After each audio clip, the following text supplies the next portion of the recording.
Hello friends, welcome to my channel tips on mathematics. आज class 10th का अध्याय 14 प्रायिकता के बारे में पढ़ने वाले हैं। इससे पहले के वीडियो में हमने अध्याय 13 को कंप्लीट कर चुके हैं और हमारे चैनल में अध्याय 1 से लेकर अध्याय 13 तक कंप्लीट वीडियो बना चुके हैं, जिसमें सारे क्वेश्चंस और एग्जाम्पल को कवर किया है। प्लेलिस्ट को चेक करके वीडियो को देख सकते हैं। इस वीडियो में हम प्रायिकता को डिटेल से पढ़ने वाले हैं। वीडियो स्टार्ट करते हैं। तो सबसे पहले हम प्रायिकता को समझते हैं कि प्रायिकता किसे कहा जाता है। किसी भी घटना के होने की संभावना को प्रायिकता कहा जाता है। तो इसको हम एग्जाम्पल से समझते हैं। जब किसी सिक्के को हम उछाला जाता है तो इसका जो परिणाम आता है, या तो इसमें चित्त आता है और दूसरा पट। सिक्के में दो पहलू होती हैं, एक चित्त और एक पट। चित्त को हेड बोला जाता है, जिसको एच से डिनोट करते हैं, और पट को टेल बोला जाता है, जिसको टी से डिनोट करते हैं। अब इसमें जब सिक्के को उछाला जाता है तो सिक्के में कोई एक परिणाम आता है, या तो चित्त आता है या तो पट आता है। किसी भी घटना के होने की संभावना, तो संभावना में सिक्के को जब उछाला जाता है तो उसके परिणाम में या तो चित्त आएगा या तो पट आएगा। दूसरा एग्जाम्पल है, किसी थैले में समान आकार के 3 गेंद हैं जो कि लाल, नीले और पीले रंग का है। तो हमें बिना देखे उस थैले में से गेंद निकालना है। निकला हुआ गेंद लाल भी हो सकता है, नीली भी हो सकता है और पीली भी हो सकता है। तो इस प्रकार से हम किसी भी गेंद निकालने की संभावना को प्रायिकता कहा जाता है। किसी भी घटना के होने की संभावना को संख्यात्मक रूप से व्यक्त कर सकें, उसे प्रायिकता कहा जाता है। किसी भी घटना के होने की संभावना, तो यहाँ पर घटना शब्द से रिलेटेड है। जैसे कि एक सिक्के को उछाला जा रहा है, तो जब सिक्के को उछाला जा रहा है तो ये एक घटना है। और जैसे यहाँ पर थैले से बिना देखे गेंद को निकालना, ये एक घटना है। इन एग्जाम्पल को घटना बोला जाएगा। अब इसमें इस फॉर्मूले का उपयोग करके हम इन सभी एग्जाम्पल को समझने वाले हैं। इस पूरे चैप्टर में सिक्के से रिलेटेड क्वेश्चन आता है, पासे से रिलेटेड आता है, और ताश के पत्ती और थैले में से गेंद निकालने के प्रश्न आते हैं। इन सभी एग्जाम्पल को समझने वाले हैं। तो प्रायिकता का फार्मूला होता है अनुकूल परिणाम बटा कुल परिणाम। प्रायिकता को प्रोबेबिलिटी कहा जाता है, जिसको हम पी से डिनोट करते हैं। तो इसको हम आगे एग्जाम्पल में समझने वाले हैं कि इस फॉर्मूले का यूज किस तरीके से होने वाला है। सबसे पहले हम घटना मतलब एग्जाम्पल लेते हैं कि एक सिक्के को उछाला जाता है। एक सिक्का को उछाला जाता है तो इसमें दो परिणाम आता है, या तो आएगा चित्त और दूसरा आता है पट। चित्त को हेड बोला जाता है, एच से डिनोट करते हैं, और पट को टेल बोला जाता है, टी से डिनोट करते हैं। जब किसी सिक्के को उछाला जाता है तो या तो चित्त आएगा या तो पट आएगा। तो इसमें जो प्रायिकता के क्वेश्चन पूछे जाते हैं, इस टाइप से पूछे जाते हैं कि प्रायिकता एक चित्त आने की प्रायिकता को पी से डिनोट करते हैं।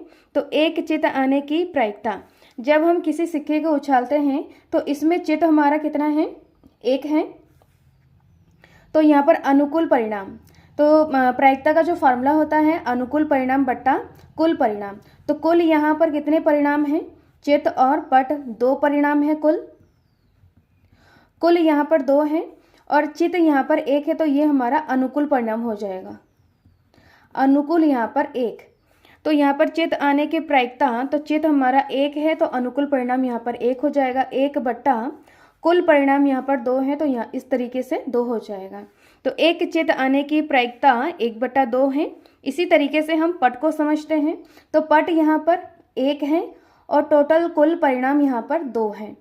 तो पट आने की प्रायिकता 1/2 हो जाएगा, अनुकूल परिणाम बट्टा कुल परिणाम। इस तरीके से इसको समझेंगे। एक सिक्के को उछालने पर यहाँ पर कुल 2 परिणाम है। तो इसको निकालने का फॉर्मूला है 2 की पावर n। तो यहाँ पर 2 इसलिए लिया जा रहा है क्योंकि सिक्के में 2 पहलू है, चित्त और टेल। तो यहाँ पर 2 पहलू है, इसलिए यहाँ पर 2 लिया जा रहा है। और 2 की घात n का मतलब यहाँ पर सिक्के की संख्या, यहाँ पर सिक्के की संख्या 1 है, तो यहाँ पर 2 की घात 1 कर देंगे। 2 की घात 1 मतलब 2। तो यहाँ पर कुल परिणाम 2 हो जाएगा। नेक्स्ट हम 2 सिक्के को उछालने पर परिणामों को समझेंगे। नेक्स्ट घटना है जो एग्जाम्पल ले रहे कि 2 सिक्के को उछाले, या तो एक सिक्के को 2 बार उछाले। इसमें बात एक ही है कि जब 2 सिक्के को एक साथ उछाल रहे हो, या तो एक सिक्के को एक बार उछाल रहे हो, फिर उसी सिक्के को दोबारा उछाल रहे हो, मतलब 2 बार उछाल रहे हो। इसमें दोनों ही बातें सेम है। तो इसका परिणाम निकालने का फॉर्मूला होता है 2 की घात n। तो यहाँ पर 2 सिक्के में दो पहलू होते हैं, इसलिए यहाँ पर 2 लिखा जाता है और 2 की घात n। यहाँ पर सिक्कों की संख्या कितनी है? 2 है, तो 2 की घात 2 हो जाएगा, तो 2 दूनी 4। तो इसमें कुल परिणाम यहाँ पर 4 हैं। अब इसके परिणामों को हम इस प्रकार से लिखेंगे। तो सबसे पहले एक सिक्के को एक बार उछाला जाता है, तो यहाँ पर या तो हेड आएगा या तो टेल आएगा, इस तरीके से आएगा। अब दोबारा उछालेंगे तो इसमें या तो टेल आएगा या तो हेड आएगा। इसमें भी जब दोबारा उछालेंगे तो यहाँ पर या तो हेड आएगा या तो टेल आएगा। तो इस तरीके से इसके परिणाम को समझ सकते हैं। अब हम इसको इस प्रकार से लिखेंगे, एक सिक्के को एक बार उछाला जा रहा है तो हेड आ रहा है, दूसरे बार में टेल आ रहा है। एक बार उछालने पर हेड आ रहा है, दूसरे बार उछालने पर हेड आ रहा है। फिर एक बार उछालने पर टेल आ रहा है, दूसरे बार उछालने पर हेड आ रहा है। एक बार उछालने पर टेल आ रहा है, दूसरे बार उछालने पर टेल आ रहा है। तो इस तरीके से इसके कुल 4 परिणाम हैं। तो इनको हम इस तरीके से लिख सकते हैं। अब इससे रिलेटेड जो क्वेश्चन है इस तरीके से पूछे जाते हैं। तो यहाँ पर सबसे पहला जो क्वेश्चन है, 2 चित्त आने की प्रायिकता।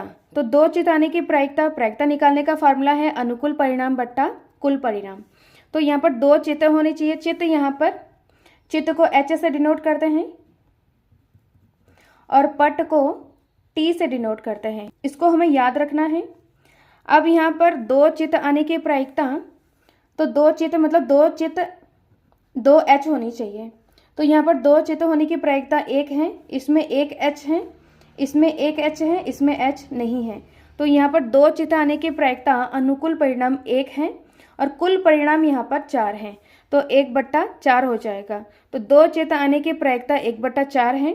ऐसे ही हम दूसरा देखते हैं, एक चित्त आने की प्रायिकता। एक चित्त जिसमें 1 H हो, तो इस तरीके से इसमें 1 H है, इसमें 2 H है तो इसको नहीं लेंगे। इसमें 1 H है और इसमें H नहीं है, तो एक चित्त आने के अनुकूल परिणाम 2 हैं, तो ऊपर 2 लिखेंगे बट्टा कुल परिणाम 4 हैं। तो इसको सॉल्व करेंगे तो यहाँ पर 1/2 आ जाएगा। तो एक चित्त आने की प्रायिकता 1/2। नेक्स्ट है 0 चित्त आने की प्रायिकता, मतलब चित्त नहीं होना चाहिए, H इसमें नहीं होना चाहिए। तो H इसमें नहीं है, तो 0 चित्त आने के अनुकूल परिणाम 1 है और सब में यहाँ पर H है। 0 चित्त आने के अनुकूल परिणाम 1 है, तो यहाँ पर अनुकूल परिणाम 1 हो जाएगा और कुल परिणाम 4। तो 0 चित्त आने की प्रायिकता 1/4। अब हम देखेंगे नेक्स्ट, कम से कम एक चित्त हो, तो उसकी हमें प्रायिकता निकालनी है। पर कम से कम एक चित्त हो, इसका मतलब है एक चित्त होना चाहिए और इससे ज़्यादा हो तो भी चलेगा, लेकिन इससे कम नहीं होना चाहिए। एक ना एक H होना चाहिए और एक से ज़्यादा H भी हो सकता है। कम से कम का मतलब यही होता है कि एक होगा और एक से ज़्यादा होगा, लेकिन एक से कम नहीं होना चाहिए। तो यहाँ पर देखेंगे कि एक चित्त यहाँ पर है, यहाँ पर 2 चित्त है तो इसको हम लेंगे और इसमें 1 चित्त है तो इसको भी हम लेंगे। एक तो होना ही है, इसमें एक तो होना ही है और एक से ज़्यादा भी हो सकता है, तो इसका अनुकूल परिणाम 3 है और इसमें चित्त नहीं है तो इसको हम नहीं लेंगे। इसमें अनुकूल परिणाम 3 हो जाएगा। 3 बट्टा कुल परिणाम यहाँ पर 4 है, तो कम से कम एक चित्त आने की प्रायिकता 3/4 है। नेक्स्ट है कम से कम एक पट आने की प्रायिकता। तो इसमें एक पट होना चाहिए, कम से कम एक पट होना चाहिए, एक से ज़्यादा भी होना चाहिए, लेकिन एक से कम नहीं होना चाहिए, इसका मतलब है। अब इसमें हम देखेंगे कि कम से कम एक पट मतलब एक टी सब में होना चाहिए। इसमें टी है, इसमें टी नहीं है तो इसको हम नहीं लेंगे, इसमें भी टी है तो इसको लेंगे और इसमें 2 टी है और इसको भी लेंगे। तो इसका जो अनुकूल परिणाम हो जाएगा 1 2 3, तो यहाँ पर 3 बट्टा कुल परिणाम यहाँ पर 4 है। तो इस तरीके से हम इसको समझेंगे। नेक्स्ट यहाँ पर है अधिक से अधिक एक चित्त होना चाहिए, उसकी हमें प्रायिकता निकालना है। तो इसको हम समझेंगे, यहाँ पर अधिक से अधिक एक चित्त होना चाहिए, मतलब अधिक से अधिक एक ही होगा, इससे अधिक नहीं होना चाहिए, लेकिन इससे कम होने से भी चल जाएगा। इससे कम मतलब जिसमें चित्त 0 हो इसको भी हमें इसमें इंक्लूड करना है, और 1 होना चाहिए और 1 से ज़्यादा H चित्त नहीं होना चाहिए।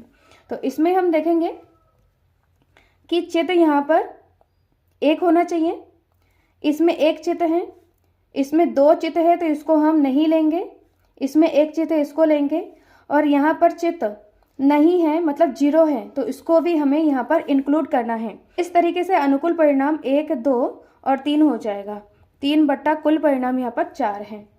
नेक्स्ट यहाँ पर है अधिक से अधिक एक पट, इसी की तरह सेम करना है। यहाँ पर इसमें अधिक से अधिक एक पट होना चाहिए और 0 पट होना चाहिए, लेकिन 1 से अधिक पट नहीं होना चाहिए। तो इसमें देखेंगे यहाँ पर कि अधिक से अधिक एक पट मतलब टी, एक टी है यहाँ पर टी नहीं है तो इसको हम इसमें इंक्लूड करेंगे, और इसमें भी एक टी है तो इसको इंक्लूड करेंगे, इसमें 2 टी है तो इसको हम इंक्लूड नहीं करेंगे। तो इसका अनुकूल परिणाम 1, 2 और 3, तो अनुकूल परिणाम 3 और कुल परिणाम यहाँ पर 4 हैं। इन सभी क्वेश्चंस की प्रायिकता इस तरीके से हम निकालेंगे। नेक्स्ट हम 3 सिक्के को उछालने के परिणाम को समझते हैं। नेक्स्ट घटना है यहाँ पर 3 सिक्के को उछालें या तो एक सिक्के को 3 बार उछालें, दोनों ही बातें सेम हैं। तो इसका जो परिणाम हो जाएगा, परिणाम का जो फॉर्मूला है 2 की घात n है। तो यहाँ पर दो यहाँ पर सिक्के में 2 पहलू हैं, उसी को लिया जाता है। यहाँ पर 2 की घात n यहाँ पर सिक्कों की संख्या है, तो यहाँ पर सिक्कों की संख्या 3 है तो इसकी घात 3 हो जाएगा। तो 2 की घात 3 मतलब यहाँ पर 8। तो 3 सिक्के को उछालने पर जो परिणाम आएगा 8 परिणाम आएगा। इन परिणामों को लिखने का जो ट्रिक है इसको समझते हैं। तो सबसे पहले यहाँ पर 4 बार h लिखना है और 4 बार t लिखना है। तो h h h h t t t t इस तरीके से लिखेंगे। दूसरे लाइन में यहाँ पर 2 बार h और 2 बार t लिखेंगे। तो यहाँ पर h 2 बार, t 2 बार, h 2 बार और t 2 बार। तीसरे लाइन में यहाँ पर 1 बार h और 1 बार t लिखेंगे। h t h t h t h t। 3 सिक्के को उछालेंगे तो पहले सिक्के में h, दूसरे सिक्के में h, तीसरे सिक्के में h। दूसरा जो परिणाम है पहले सिक्के में h, दूसरे सिक्के में h, तीसरे सिक्के में t। तीसरा परिणाम है h t h। ऐसे ही हमारे 8 परिणाम इस तरीके से लिख सकते हैं। इन सभी परिणामों को हमने इस तरीके से लिखा है। इन परिणामों से रिलेटेड यहाँ पर कुछ क्वेश्चन हैं जो कि बुक में हैं, तो इसको समझते हैं। तो सबसे पहला जो है 3 चित्त आने की प्रायिकता निकालना है। तो प्रायिकता निकालने का फॉर्मूला अनुकूल परिणाम बटा कुल परिणाम है। तो यहाँ पर कुल परिणाम 8 है, तो इसमें 3 चित्त आने की प्रायिकता हमें निकालनी है। चित्त यहाँ पर h और पट t से डिनोट करते हैं। तो यहाँ पर 3 चित्त आने की प्रायिकता निकालना है। तो 3 चित्त यहाँ पर 3h यहाँ पर 1 बार है, इसमें नहीं है, इसमें भी t है, इसमें भी 2 t है, इसमें 1 t है। तो इस तरीके से देखा जाए तो 3 चित्त आने की प्रायिकता जो अनुकूल परिणाम है वो 1 बार है। तो अनुकूल परिणाम 1 बट्टा कुल परिणाम 8। 3 चित्त आने की प्रायिकता 1 बट्टा 8। नेक्स्ट है हमारा 0 चित्त आने की प्रायिकता निकालना है। 0 चित्त मतलब जिसमें h नहीं होना चाहिए, जिसमें h नहीं होना चाहिए उसको हमें निकालना है। तो इस सब में देखेंगे कि सब में हमारा h है, इसमें भी है, इसमें भी है, लेकिन इसमें हमारा h नहीं है। तो 0 चित्त आने की अनुकूल परिणाम 1 हो जाएगा और कुल परिणाम 8। तो 0 चित्त आने की प्रायिकता 1 बट्टा 8। नेक्स्ट हमारा है 2 पट हो, जिसमें 2 पट हो उसकी प्रायिकता हमें निकालना है। 2 पट यहाँ पर 2 टी होना चाहिए। तो सब में हम देखेंगे कि 2 टी किस में है। इसमें हमारा 2 टी है, 2 पट, इसमें भी 2 पट हैं, इसमें भी 2 पट हैं। तो यहाँ पर 1 2 3, यहाँ पर अनुकूल परिणाम 3 हो जाएगा बट्टा कुल परिणाम 8 हो जाएगा। 2 पट आने की प्रायिकता 3 बट्टा 8। नेक्स्ट हमारा है 1 पट आने की प्रायिकता। तो 1 पट मतलब 1 टी होना चाहिए। तो इसमें देखेंगे 1 टी इसमें है, 1 टी इसमें है और 1 टी इसमें है, इसमें और किसी में नहीं है। तो यहाँ पर 1 टी आने की प्रायिकता अनुकूल परिणाम यहाँ पर 3 है, कुल परिणाम यहाँ पर 8 है। तो 1 पट आने की प्रायिकता 3 बट्टा 8। नेक्स्ट देखेंगे कम से कम एक चित्त हो। तो यहाँ पर कम से कम के लिए इसको समझना सबसे पहले ज़रूरी बात है। कम से कम एक चित्त हो मतलब एक चित्त होना चाहिए और इससे ज़्यादा चित्त होना चाहिए, इससे कम ना हो। तो इसमें हम देखेंगे कि कम से कम एक होना चाहिए और उससे ज़्यादा होना चाहिए H। तो यहाँ पर H 3 है तो इसको हम इंक्लूड करेंगे। इसमें 2 H है, इसको इंक्लूड करेंगे। 2 H हैं, इसमें 1 H है, इसमें 2 है, इसको इंक्लूड करेंगे। इसमें 1 H है, इसको करेंगे। इसमें 1 H है, इसको इंक्लूड करेंगे। लेकिन यहाँ पर H नहीं है, मतलब इसको इंक्लूड नहीं करना है, क्योंकि कम से कम का मतलब कम से कम एक हो और उससे ज़्यादा होना चाहिए। एक से कम को हम इंक्लूड नहीं करेंगे। तो यहाँ पर जो अनुकूल परिणाम हो जाएगा 1 2 3 4 5 6 7, अनुकूल परिणाम यहाँ पर 7 और कुल परिणाम 8। कम से कम एक चित आने की प्रायिकता 7/8। नेक्स्ट हमारा है कम से कम एक पट आने की प्रायिकता। सेम ऐसे ही करना है इसमें भी। तो इसमें कम से कम एक पट हो, मतलब एक टी हो, एक से ज़्यादा टी हो, लेकिन जिसमें टी नहीं होगा इसको हम इंक्लूड नहीं करेंगे। तो इसमें टी देखेंगे, इसमें टी नहीं है तो इसको हम इंक्लूड नहीं करेंगे। इसमें टी है, इसको इंक्लूड करेंगे। इसमें भी टी है, इसको इंक्लूड करेंगे। इसमें 2 है, इसको लेंगे। इसमें 1 है, इसमें 2 है, इसमें 2 है और इसमें 3 है। तो इस तरीके से इन सभी को हम इंक्लूड करेंगे और इसको छोड़ के, क्योंकि इसमें टी नहीं है। तो इस तरीके से यहाँ पर अनुकूल परिणाम 7 हो जाएगा और कुल परिणाम 8। कम से कम एक पट आने की प्रायिकता 7/8। नेक्स्ट है कम से कम 2 चित्त हो।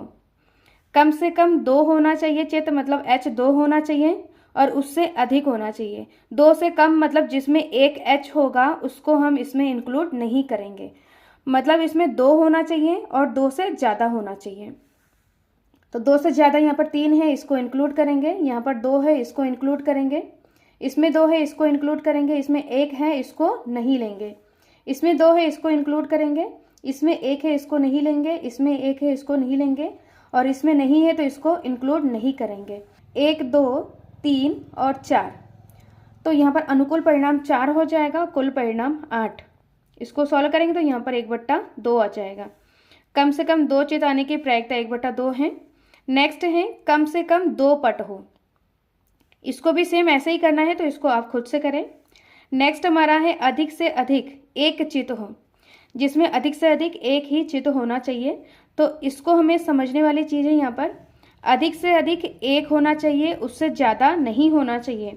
और जिसमें चित्त नहीं होगा मतलब 0 होगा, इसको भी हम इसमें इंक्लूड करेंगे। इसमें हम देखते हैं कि चित्त 1 होना चाहिए और 0 होना चाहिए। चित्त यहाँ पर H 1 होना चाहिए, तो H इसमें 1 है, इसमें 1 H है और इसमें 1 H है और इसमें H नहीं है तो इसको भी हमें इंक्लूड करना है। तो यहाँ पर 1 2 3 4, तो इसका जो प्रायिकता अनुकूल परिणाम 4 बट्टा कुल परिणाम 8। इसको सॉल्व करेंगे तो यहाँ पर 1/2 आ जाएगा।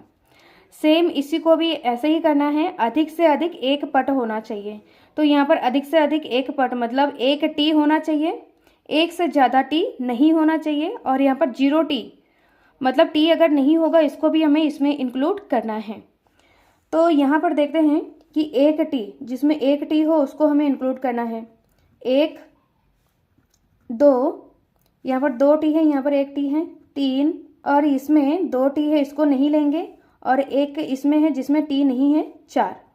तो इस तरीके से अनुकूल परिणाम यहाँ पर 4 और कुल परिणाम 8। इसको सॉल्व करेंगे तो यहाँ पर 1/2।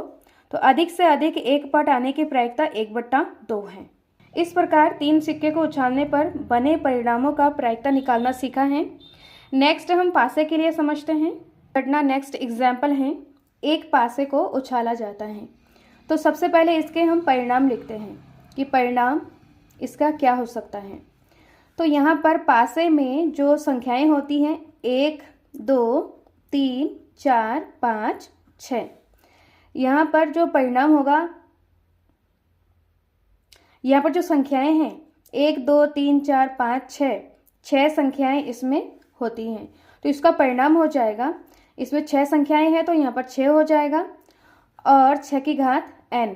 n यहाँ पर पासे की संख्या, तो यहाँ पर पासे की संख्या 1 है तो 6 की घात 1 हो जाएगा। 6 की घात 1 मतलब 6।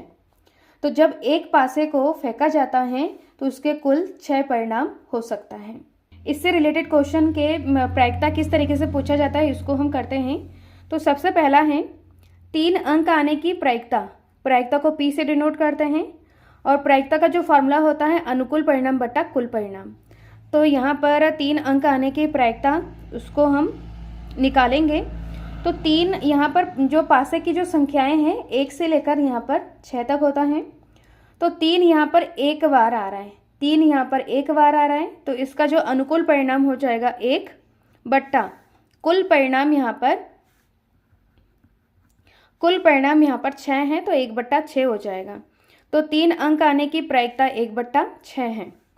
सेम यहाँ पर सम संख्या आने की प्रायिकता निकालना है। तो सम संख्या यहाँ पर सम संख्या यहाँ पर 2, 4 और 6, 2, 4, 6। तो सम संख्या यहाँ पर 3 बार हैं। तो अनुकूल परिणाम यहाँ पर 3 और कुल परिणाम यहाँ पर 6। इसको डिवाइड करेंगे तो यहाँ पर 3 एकम 3, 3 दूनी 6। सम संख्या आने की प्रायिकता 1 बट्टा 2 है। सेम यहाँ पर विषम संख्या आने की प्रायिकता निकालना है। तो विषम संख्या यहाँ पर 1, 3, 5, विषम संख्या 1, 3, 5 है। तो यहाँ पर संख्याएं यहाँ पर 3 हैं, तो अनुकूल परिणाम 3 बट्टा कुल परिणाम 6। तो इसको सॉल्व करेंगे तो यहाँ पर 3 एकम 3, 3 दूनी 6, इसको डिवाइड करेंगे तो विषम संख्या आने की प्रायिकता 1 बट्टा 2। इसमें नेक्स्ट है अभाज्य संख्या आने की प्रायिकता। तो अभाज्य संख्या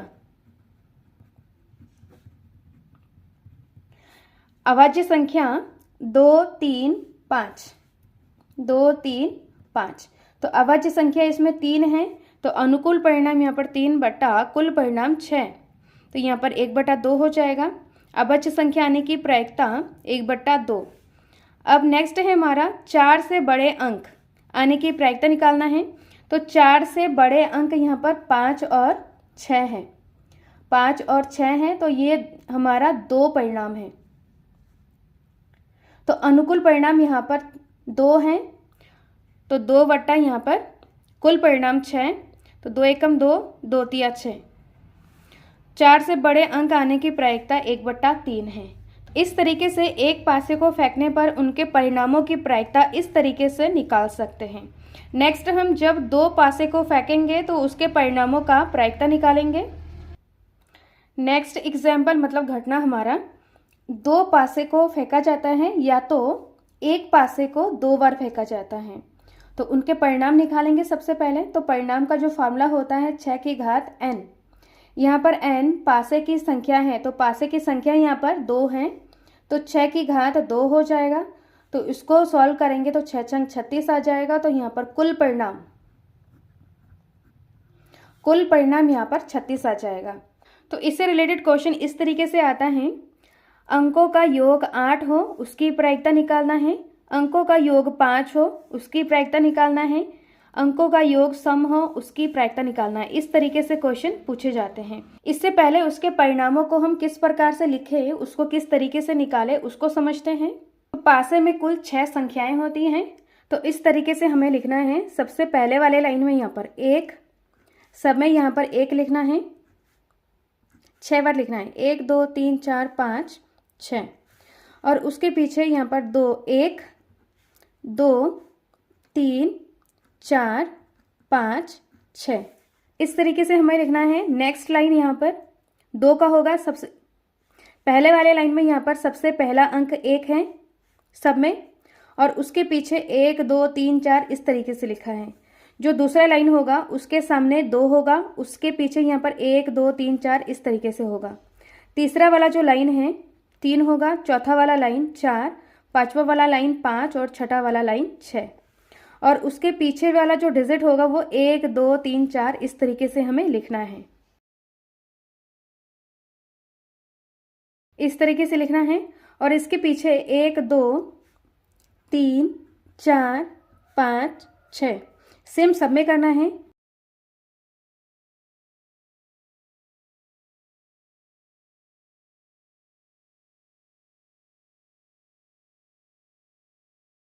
इस तरीके से हमने लिख लिया है और इसमें इस तरीके से कॉमा और ब्रैकेट लगाना है। इस प्रकार से जो परिणाम है इस तरीके से हमारा कंप्लीट होता है। अब इससे रिलेटेड क्वेश्चन को हम समझेंगे। जैसे एक बार फेंका है तो सबसे पहले 1 आ रहा है, दूसरे बार जब पासे को फेंका तो यहाँ पर 1, फिर एक बार फेंका तो यहाँ पर 1 आ रहा है, दूसरे बार फेंका तो 2 आ रहा है। ऐसे ही यहाँ पर एक बार फेंका तो यहाँ पर 2 आ रहा है, दूसरी बार फेंका तो यहाँ पर 1 आ रहा है। तो इस तरीके से कुल 36 परिणाम हैं। अब इससे रिलेटेड क्वेश्चन को हम करेंगे। सबसे पहला प्रश्न है कि अंकों का योग 8 हो और उसकी प्रायिकता निकालना है। तो अंकों का योग, तो सबसे पहले हम समझेंगे यहाँ पर कि जो ये 2 अंक हैं, इन दोनों अंकों का योग कितना आएगा। तो यहाँ पर इन दोनों को अंकों को जोड़ेंगे तो यहाँ पर 2 आएगा। इस तरीके से यहाँ पर 2 और 1 को जोड़ेंगे तो 3, 1 और 2 को जोड़ेंगे तो 3, इसको जोड़ेंगे तो यहाँ पर 3 आएगा। 3 और 1 4, 2 और 2 4, 1 और 3 4, इन तीनों को जोड़ेंगे तो यहाँ पर 4। ऐसे ही यहाँ पर 4 और 1 5, 2 और 3 5, 1 और 4 5। तो जो यहाँ पर लाइन किया जा रहा है, इन सभी अंकों का 2-2 अंकों का योग आ रहा है। तो इसमें 4 परिणाम है तो इनका योग 5 आ रहा है। इस तरीके से यहाँ पर 1 2 3 4 5 परिणाम का योग 6। इस तरीके से यहाँ पर ये इन सभी अंकों का योग 7। ऐसे ही हम आगे कर सकते हैं। यहाँ पर 8 आ जाएगा, इनको जोड़ेंगे तो यहाँ पर 9 आ जाएगा, इनको जोड़ेंगे तो यहाँ पर 10 आ जाएगा, इनको जोड़ेंगे तो यहाँ पर 11 और 6 और 6 12। तो इस तरीके से यहाँ पर एक एक परिणाम में इन अंकों को जोड़ेंगे तो यहाँ पर 2 3 4 5 6 7 8 9 10 11 और 12 आ रहे हैं। अब प्रश्न में पूछा जा रहा है कि अंकों का योग 8 हो, उसकी हमें प्रायिकता निकालना है। यहाँ पर अंकों का योग यहाँ पर 8 आ रहा है तो उसकी प्रायिकता, तो अनुकूल परिणाम यहाँ पर 1 2 3 4 5, अनुकूल परिणाम यहाँ पर 5 हैं और कुल परिणाम यहाँ पर 36 हैं। 5/36। तो अंकों का योग 8 हो, उसकी प्रायिकता 5/36 है। ऐसे ही अंकों का योग 5 हो, उसकी हमें प्रायिकता निकालना है। तो अंकों का योग यहाँ पर 5, अनुकूल परिणाम यहाँ पर 1 2 3 4, अनुकूल परिणाम यहाँ पर 4 हैं और कुल परिणाम यहाँ पर 36 है। इसको डिवाइड करेंगे तो यहाँ पर आएगा 4 एकम 4, 4 नम 36, 1/9। अंकों का योग 5 हो, उसकी प्रायिकता 1/9 है। अब यहाँ पर नेक्स्ट है अंकों का योग सम हो, उसकी हमें प्रायिकता निकालना है। सम मतलब यहाँ पर 2 4 6 8 10 12 आना चाहिए। तो यहाँ पर देखेंगे अंकों का योग जैसे सम 2 4 6 8 10 12। तो इन सभी परिणामों को हमें काउंट करना है। 1 2 3 4 5 6 7 8 9 10 11 12 13 14 15 16 17 18। तो यहाँ पर अंकों का योग सम हो, उसकी जो अनुकूल परिणाम यहाँ पर 18 आ रहा है। तो 18 बट्टा कुल परिणाम यहाँ पर 36 है। तो 18 एकम 18, 18 दूनी 36। अंकों का योग सम हो, उसकी प्रायिकता 1/2 है। नेक्स्ट है अंकों का योग विषम हो, उसकी प्रायिकता निकालना है यहाँ पर। तो इसको आप खुद से कर सकते हैं, सेम ऐसे ही है। यहाँ पर विषम संख्या यहाँ पर 3 5 7 9 11, इनको आप जोड़ोगे और इनको आपको काउंट करना है और इसमें इनकी प्रायिकता निकालना है। नेक्स्ट यहाँ पर है दोनों पासों पर समान अंक, उसकी प्रायिकता निकालना है। दोनों पासों पर समान अंक होना चाहिए। जैसे कि यहाँ पर 1,1 है, 2,2 है, 3,3, 4,4, 5,5, 6,6। तो ये जितने भी सारे ये हैं जिसको यहाँ पर घेरा किया जा रहा है, इन सभी पासों पर जो अंक हैं वो समान है, मतलब सेम सेम है। 1,1, 2,2, 3,3, 4,4, 5,5, 6,6। तो इसकी प्रायिकता निकालनी है। तो इन सभी अनुकूल परिणामों को हम काउंट कर लेते हैं। 1 2 3 4 5 6। तो अनुकूल परिणाम यहाँ पर 6 आ रहा है और कुल परिणाम यहाँ पर 36 है। इनको डिवाइड करेंगे तो 6 कम 6, 6 छंग 36। तो इसका दो पासों पर समान अंक की प्रायिकता 1/6 है। नेक्स्ट है अंकों का योग अभाज्य संख्या हो। तो अभाज्य संख्या यहाँ पर 2 3 5 7 और 11। तो 2 3 5 7 और 11, इन सभी परिणामों को काउंट करना है। 1 2 3 4 5 6 7 8 9 10 11 12 13 14 15। तो इस तरीके से अनुकूल परिणाम यहाँ पर 15 है। अनुकूल परिणाम 15 बटा कुल परिणाम 36। इसको 3 से भाग देंगे तो यहाँ पर 3 पंजे 15 और यहाँ पर 3 एकम 3 3 दूनी 6, 5 बटा 12 आ जाएगा। तो अंकों का योग अभाज्य संख्या हो उसकी प्रायिकता यहाँ पर 5 बटा 12 है। अब यहाँ पर नेक्स्ट है कम से कम एक पासे पर अंक 6 आना चाहिए, उसकी प्रायिकता निकालना है। तो इसमें हम देखेंगे कि 6 के लाइन में कम से कम एक बार यहाँ पर 6 अंक हैं और इधर नीचे वाले लाइन में एक बार 6 हैं। यहाँ पर कम से कम एक 6 होना चाहिए और उससे अधिक होना चाहिए 6। कम से कम का मतलब यही होता है कि एक बार तो होना ही चाहिए और उससे अधिक बार भी होना चाहिए। तो कम से कम एक बार 6 हो तो इस लाइन में यहाँ पर 6 मिलेगा और दूसरा इस लाइन में मिलेगा। तो इनको हम काउंट करते हैं यहाँ पर 1 2 3 4 5 6 7 8 9 10 11। तो अनुकूल परिणाम यहाँ पर 11 हो जाएगा और कुल परिणाम यहाँ पर 36 हो जाएगा। कम से कम एक पासे पर अंक 6 आने की प्रायिकता 11 बटा 6 है। नेक्स्ट है अंकों का गुणनफल 6 होना चाहिए, उसकी प्रायिकता निकालना है। जैसे 3 गुणा 2 3 दूनी 6, 2 गुणा 3 3 दूनी 6 आएगा और यहाँ पर 6 गुणा 1 6 कम 6 और 1 गुणा 6 6 कम 6। इस तरीके से जो परिणाम है अनुकूल परिणाम, इनके गुणनफल 6 आ सकता है। इससे ज़्यादा जैसे यहाँ पर 4 एकम 4 है, 6 नहीं आएगा। 4 दूनी 8 है, नहीं आएगा क्योंकि इन संख्याओं को हमें गुणा करना है। तो इस तरीके से इसमें जो अनुकूल परिणाम हो जाएगा 4 होगा। अनुकूल परिणाम 4 और कुल परिणाम यहाँ पर 36। तो 4 बट्टा 36 हो जाएगा। इसको सॉल्व करेंगे तो यहाँ पर 1 4 एकम 4 4 नम 36। इसका परिणाम है 1 बट्टा 9। नेक्स्ट यहाँ पर है अंकों का गुणनफल 12 होना चाहिए। किस संख्या का गुणा करने पर, किन दो संख्याओं को गुणा करने के बाद 12 आना चाहिए। तो यहाँ पर 4 तिया 12 आता है और 3 चक्कू 12, 2 तिया 2 छंग 12 और 6 दूनी 12, 6 दूनी 12 2 छंग 12 और 4 तिया 12 3 चक्कू 12। इन 4 अनुकूल परिणाम में ही गुणा करने पर इन संख्याओं को गुणा करने के बाद 12 आ रहा है। तो इसका अनुकूल परिणाम यहाँ पर 4 आ रहा है और कुल परिणाम यहाँ पर 12। तो यहाँ पर 4 बट्टा अनुकूल परिणाम 4 और कुल परिणाम यहाँ पर 36। तो 4 एकम 4 4 नम 36। नेक्स्ट हमारा है अंकों का योग 20 होना चाहिए। तो इसमें हम देखेंगे कि अंकों का योग 20 होना चाहिए। तो सबसे ज़्यादा जो संख्या है अंक है यहाँ पर 6 है और 6,6 बन रहा है जो परिणाम है। तो इनको अगर हम जोड़ेंगे तो यहाँ पर 12 आ रहा है, इससे ज़्यादा अंक नहीं प्राप्त हो रहे हैं। तो कोई भी यहाँ पर परिणाम नहीं है, अनुकूल परिणाम नहीं है जिनको योग करके 20 आना चाहिए। अनुकूल परिणाम यहाँ पर 0 आ जाएगा बट्टा कुल परिणाम 36। तो इसका जो आंसर होगा यहाँ पर 0 आ जाएगा। इस तरीके से हमने दो पासे को फेंकने पर उनके परिणामों का प्रायिकता इस तरीके से निकाला है और इसको समझाया है। नेक्स्ट हम ताश के पत्ते को समझते हैं।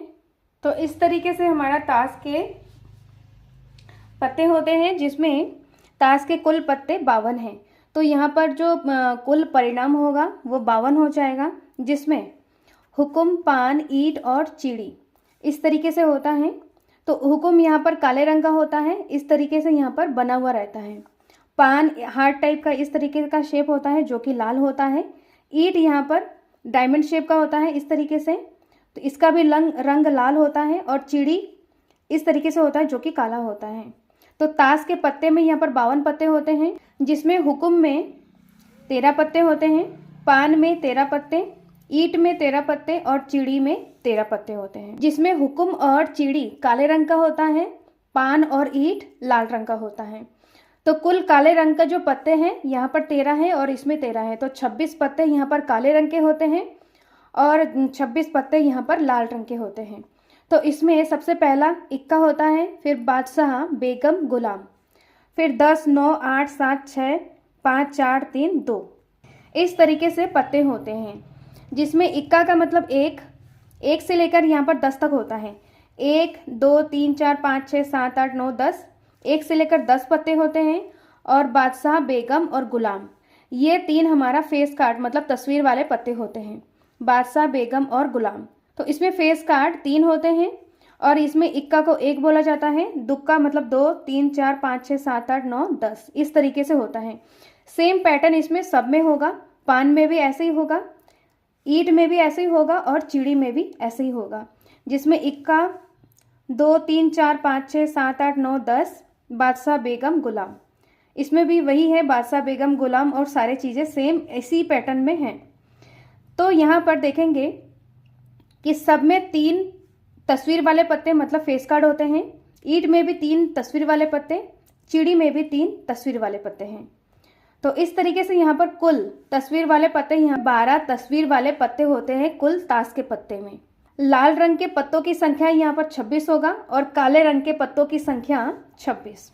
तो इस तरीके से क्वेश्चन आता है, जिसमें पहला क्वेश्चन है एक हुकुम का पत्ता, उसकी हमें प्रायिकता निकालना है। एक हुकुम का पत्ता, तो यहाँ पर हुकुम यहाँ पर 1 है, हुकुम के पत्ते में यहाँ पर 13 पत्ते हैं, हुकुम में यहाँ पर 13 पत्ते हैं, तो अनुकूल परिणाम यहाँ पर 13 हो जाएगा और कुल परिणाम यहाँ पर 52 हो जाएगा। तो 13/52 हो जाएगा। इसको जब सॉल्व करेंगे तो यहाँ पर 4/1/4 हो जाएगा। 13 कम 13, 13 चक्कू 52। नेक्स्ट यहाँ पर है एक पान का पत्ता, तो पान के पत्ते में यहाँ पर 13 पत्ते होते हैं। इस तरीके से यहाँ पर पान ये हैं, इसमें भी हमारा 13 पत्ते हैं कुल। तो एक पान के पत्ते मतलब पान के पत्ते में 13 पत्ते हैं, तो अनुकूल परिणाम यहाँ पर 13 हो जाएगा और कुल परिणाम यहाँ पर 52। तो 13 कम 13, 13 चक्कू 52। तो इसका जो प्रायिकता है 1/4 है। नेक्स्ट है एक बादशाह का पत्ता, उसकी प्रायिकता निकालना है। इसमें हम देखेंगे कि एक बादशाह का पत्ता बोला गया है, तो बादशाह यहाँ पर कुल ताश के पत्ते में बादशाह यहाँ पर 1, 2, 3, 4 ऐसा बोला गया है। 1, 2, 3, 4 है, तो 4 कुल हमारा परिणाम है। कुल परिणाम यहाँ पर 52 है और बादशाह यहाँ पर 4 है, तो अनुकूल परिणाम यहाँ पर 4 हो जाएगा और कुल परिणाम यहाँ पर 52 हो जाएगा। तो यहाँ पर 4 कम 4, इसको 4 से डिवाइड करेंगे तो 13 आ जाएगा। तो यहाँ पर इसका जो प्रायिकता हो जाएगा 1/13। नेक्स्ट है एक बेगम के पत्ते, पूरे 52 पत्ते में यहाँ पर बेगम कितने हैं, 1, 2, 3, 4 है और कुल परिणाम यहाँ पर 52 है। तो यहाँ पर 4/52 हो जाएगा। सेम यहाँ पर 1/13 हो जाएगा। नेक्स्ट यहाँ पर है एक लाल रंग का पत्ता, तो लाल रंग के पत्ते यहाँ पर 26 होते हैं। लाल रंग के पत्ते यहाँ पर पान के जो सारे पत्ते हैं 13 पत्ते हैं वो लाल होते हैं और ईंट के सारे पत्ते यहाँ पर लाल होते हैं। तो लाल रंग के पत्ते यहाँ पर 13 और 13 26 हो जाएगा और कुल परिणाम यहाँ पर 52 हो जाएगा। तो इसको इस तरह यहाँ पर लिखते हैं 26/52। 26 से कम 26, 26 दूनी 52, तो 1/2 आ जाएगा। एक लाल रंग का पत्ता आने की जो प्रायिकता है 1/2 हो जाएगा। नेक्स्ट है एक पत्ता जिसमें चेहरे बना हो, एक पत्ता जिसमें चेहरा बना हो, तो चेहरे वाले जो पत्ते होते हैं कुल यहाँ पर सब में 3-3 होते हैं, सब में 3-3 होता है। तो इन सभी को अगर हम जोड़ेंगे तो यहाँ पर आएगा 12, तो अनुकूल परिणाम यहाँ पर 12 हो जाएगा, कुल परिणाम यहाँ पर 52 हो जाएगा। तो यहाँ पर 12/52, तो इसको जब हम डिवाइड करेंगे तो यहाँ पर 3/13 हो जाएगा। नेक्स्ट है एक हुकुम का इक्का, यहाँ पर हुकुम का इक्का पूछा गया है। तो इसमें हम देखेंगे हुकुम में ये हुकुम के पत्ते यहाँ पर 13 हैं, हुकुम के पत्ते में इक्का 1 ही है, हुकुम के पत्ते में इक्का 1 है, तो यहाँ पर अनुकूल परिणाम 1 हो जाएगा और टोटल जो परिणाम है वो 52 है। तो इसमें 1/52 आ जाएगा। नेक्स्ट यहाँ पर है लाल बादशाह, तो यहाँ पर लाल रंग के यहाँ पर पान और ईंट हैं, तो लाल रंग में पान में 1 बादशाह है और ईंट में 1 बादशाह है, तो बादशाह यहाँ पर 2 हैं, तो 2 यहाँ पर अनुकूल परिणाम हो जाएगा और कुल परिणाम यहाँ पर 52 हो जाएगा। तो 2/52, तो इसको जब हम डिवाइड करेंगे यहाँ पर तो 1/26 आ जाएगा। इसी टाइप के क्वेश्चन पूरे बुक में पूछे जाते हैं। जो कि हमने इस इंट्रोडक्शन वीडियो में सारे क्वेश्चन को कवर किया है। सो वीडियो को स्किप ना करें, लास्ट तक देखें और हर एक कॉन्सेप्ट को क्लियर करें। नेक्स्ट वीडियो में हम अध्याय 14 का सारे एग्जाम्पल्स को करने वाले हैं। इस वीडियो में कोई डाउट हो, कोई क्वेश्चन पूछना हो तो कमेंट बॉक्स में कमेंट करें। मिलते हैं नेक्स्ट वीडियो में। Thank you so much.